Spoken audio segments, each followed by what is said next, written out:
May handog naman na libreng sakay ngayong araw ang Department of Transportation at iba pang ahensya ng pamahalaan alinsunod sa direktiba ni Pangulong Ferdinand R. Marcos Jr. na tiyakin ang tuloy-tuloy at ligtas na biyahe ng mga pasahero sa kabila ng pag-ulan na dulot ng habagat. Bumabiyahe ngayon ang nasa 46 na mga vehicle assets ng pamahalaan sa 14 na ruta sa Metro Manila para maserbisyuhan ang mga pasahero.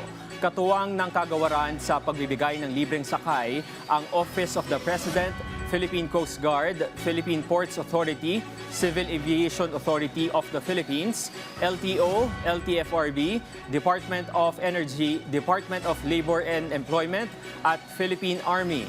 Ayon kay Transportation Secretary Giovanni Lopez, layon ng direktiba na alalayan ang mga pasahero upang makapasok at makauwi ng ligtas patungo sa kanilang tahanan.